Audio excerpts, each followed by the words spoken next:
पिले देती एक नंबर क्वेश्चन सिक्क समीर अर्थ कौन ता अर्थ हूँ जलकणा धारण कर वायु।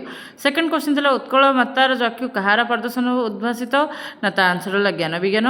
थर्ड क्वेश्चन था शिवंक ठार सिंहनादर मारे प्रथम टीए किए थिले ना सी हूँ सहदेव। क्वेश्चन हूँ भीम क्यों दैत्य को मारी ना अश्लेष कुमार को। फिफ्थ क्वेश्चन है रावण दुई मंत्र नाम कौन ना शुकसारण। सिक्स क्वेश्चन है बुद्बुद अर्थर कौन ना पानी फटका। सेवेन क्वेश्चन है कहार आगमन में अभिनय निश्चल हो गला ना निशार आगमन में। 8 क्वेश्चन हूँ गणिला तो गला तो गला कथा संगात कवि किए ना मृत्युंजय रथ। 9 क्वेश्चन हूँ किए माँ सीता शुभागमन अपेक्षा करते ना तपसी तापसी। 10th क्वेश्चन है उषा चरण कौन आरोहण बोली वर्णना करा ना समीर। क्वेश्चन क्योंठारे झरणा सृष्टि कथा बोली कही ना मेरुपथरे। 12 नंबर क्वेश्चन कौन करी भुवन सारा हसाइबार कही ना अतीतर जीर्ण जीवन को चिर। 13 नंबर क्वेश्चन मन सुख पर सर्वसाहा माटी कौन देती ना सबुज घासर गालीचे देती। 14 नंबर क्वेश्चन दुख बड़ी मड़ी सहवाक मत डैश पदरे बड़ी मड़ी अर्थ कौन ना कठोर। 15 नंबर क्वेश्चन असहयोग आंदोलन कर्मीर त्रुटि विद्युत लक्ष्य लक्ष्मीनाथ क्यों लेखा ये होती असहयोगीर निजर कथा।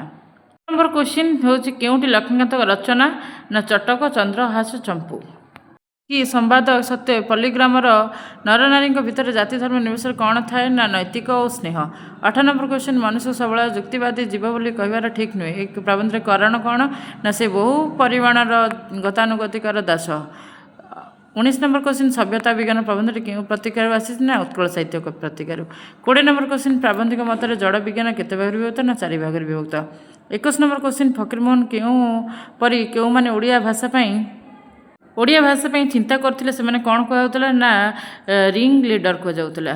22 नंबर क्वेश्चन किए निज मातृभाषा बंगाला लेखापी ओडिया लेखा छाड़ी देते ना अनंदा प्रसाद रक्षित।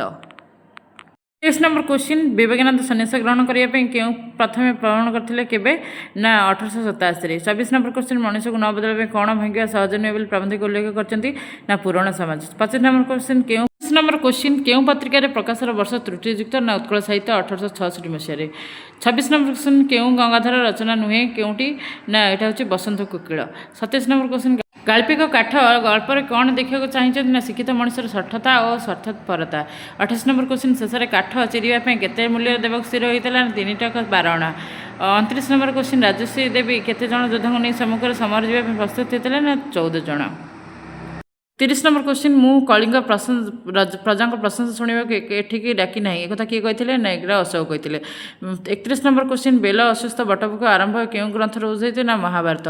32 नंबर क्वेश्चन बुध और महावीर जीव क्यों वृक्ष तल सिद्धि पाई ना अस्वस्थ।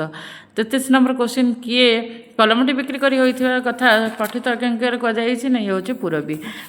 34 नंबर क्वेश्चन महापात्र बाबू क्या उद्देश्य कहले जे भारी क्षण रागी ठीक ता बो परी एक किए कहते महापात्र बाबू स्त्री परी कही। 35 नंबर क्वेश्चन चिन्हबेनी निश्चय चिन्हे कौन रक्त को टाणीबे यह कहार उक्ति ना धर्मा। 36 नंबर क्वेश्चन जहाँपर जो पद रही वाक्यर भाव स्पष्ट रूपे प्रकाश होते से पद को पद विन्यास कौन कहुए ना आसती कहुए। जे आसी और समस्त खुशी अच्छु ए कथा धारणा क्यों धारणा वाक्य ने हूँ यौगिक गोटे वाक्य। 38 नंबर क्वेश्चन सत्य तमें आसीच ये वाक्य कि प्रकार वाक्य ना विस्मयसूचक वाक्य। 29 नंबर क्वेश्चन पवन प्रतिकूल साइकिल चलाइवा स्पष्ट करे वाक्यर संक्षेप में क्या कहुई ना समास कहुई। 40 नंबर क्वेश्चन अणत्वविधि कौन ना र स पर एण होगा सहित अणत्वविधि। 41 नंबर क्वेश्चन हूँ 7 प्रत्यय युक्त हेले कौन हुए ना आंसर हूँ स तालबेश और मूर्धन्य भेद ही रहे ना।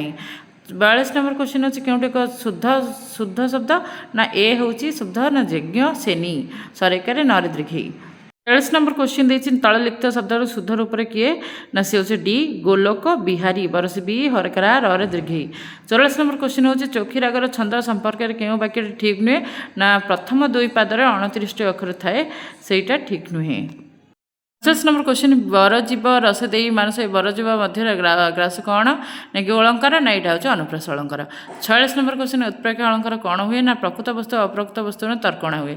47 नंबर क्वेश्चन ओडिशार भाषा क्यों प्रकार रूढ़ी देखा मिले ना ये नीरव अर्थर प्रकाश रूढ़ी। 48 नंबर अनुसार छुंची माक्षरी परीक्षा करने अर्थ हूँ तन परीक्षा करवा। 49 नंबर क्वेश्चन ओट मुहर जिरार अर्थ कौन ये हूँ अधिक आश्रय को कम मिलवा आशायी को। 50 नंबर क्वेश्चन फूल जोगु गभा पंडित जोगु सभा ये वाक्य अर्थ कौन उभय शोभा वर्धक। पिले माने जदि भल लगे लाइक एंड कमेंट करियो और जल्दी जल्दी शेयर कर दियो बहुत सारा लाइक दियो और प्लीज चैनल को सपोर्ट करो मुझे आगे टे दे पारि। रोचे जय जगन्नाथ।